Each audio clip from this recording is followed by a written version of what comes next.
Dear students, पिछले video में हमने स्वर और व्यंजन पढ़े थे। अब हम अन्य वर्णों का अध्ययन करते हैं।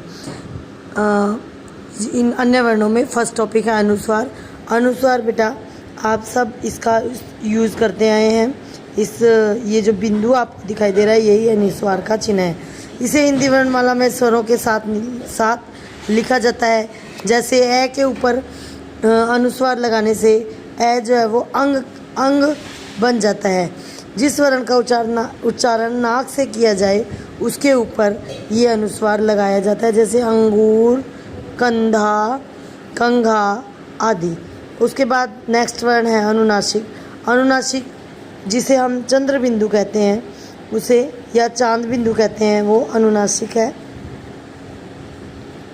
जब किसी वर्ण का उच्चारण करते समय हवा के साथ साथ नाक से भी हवा मुंह के साथ साथ नाक से भी निकलती है तो वह वर्ण अनुनासिक होता है, जैसे दांत, पांच, चांद आदि। ऐसे ही विसर्ग को भी अन्य वर्णों की तरह यानी अनुस्वार और अनुनासिक की तरह अन्य स्वरों के साथ यूज किया जाता है। हिंदी भाषा में इसका उपयोग बहुत कम किया जाता है, लेकिन फिर भी संस्कृत से आए कुछ सम शब्दों में इसका उच्चारण किया जाता है। विसर्ग को अयोगवाह कहते हैं क्योंकि इसे स्वर नहीं माना जाता और न ही इसे व्यंजन माना जाता है, इसलिए इसे अयोगवाह कहते हैं। कुछ एग्जाम्पल हैं इसके: अतः, प्रातः, स्वतः आदि। उसके बाद है संयुक्त व्यंजन। संयुक्त व्यंजन जैसा कि नाम से संयुक्त माने मिला हुआ, व्यंजन माने व्यंजन, तो दो या दो से दो व्यंजन जब मिलकर कोई नया व्यंजन बनाते हैं तब उस नए बने हुए व्यंजन को संयुक्त व्यंजन कहते हैं। जैसे श, त्र, ज्ञ, श, श्र। श बनता है क और श से, त्र बनता है त और र से, ज्ञ बनता है ज और ण से, श बनता है श और र से। इसके बाद है द्वित व्यंजन। जब एक ही व्यंजन दो बार एक स्वर के साथ प्रयुक्त होता है तो उसे द्वित व्यंजन कहते हैं। जैसे फॉर एग्जाम्पल देखिए बेटा, कुत्ता, इसमें त और त दो बार आया है लेकिन इनके साथ मात्रा एक ही लगी है। ऐसे ही पक्का, बिल्ली, ये जो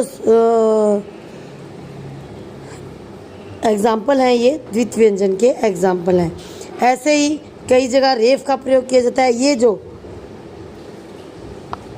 ये जो आपको नीचे ये जो दिखाई दे रहा है इस तरह का निशान र के नीचे, ये रेफ रे की साउंड देता है। बिना पाई वाले व्यंजनों के नीचे हलंत लगाकर भी किया जा सकता है, जैसे ट, लट्टू, गड्डी, सम्मान। इसमें क्या होता है कि पाई वाले व्यंजनों को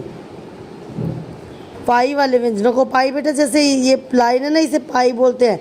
इसमें नहीं है ना, इसमें नहीं है, ट में नहीं है, र में नहीं है, ड में नहीं है, तो जहाँ नहीं होती उसके नीचे तो ये रेफ लगा दिया जाता है हाफ करने के लिए, और जिसके साथ पाई होती है उन्हें हाफ, पाई हटाकर हाफ करके अगले वर्ण के अगले व्यंजन के साथ जोड़ दिया जाता है। जैसे देखिए ये म जोड़ा हुआ है, माँ के साथ आगे वाले माँ के साथ इसकी पाई हटा दी गई है। ऐसे ही च की पाई हटाकर यहाँ जोड़ दिया गया, ऐसे ही ग की पाई हटाकर जोड़ दिया गया है। ठीक है। और ऐसे ही र, हिंदी में र व्यंजन का प्रयोग भिन्न प्रयोग से होता है। र जब स्वर रहित होता है तो अपने अगले वर्ण के ऊपर लगाया जाता है।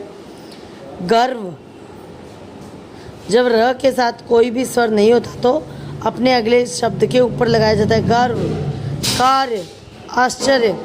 और इसके बाद और नेक्स्ट है जब र से पहले कोई स्वर रहित व्यंजन हो, यानी र से पहले कोई व्यंजन है जो कि स्वर रहित है तो उसके पैर में लगाया जाता है, तो उसके नीचे की ओर पैर में तिरछा करके र लगाया। जैसे चक्र, क जो है वो आधा है और र पूरा है तो क के पैर में र लगाया जाता है, चक्र।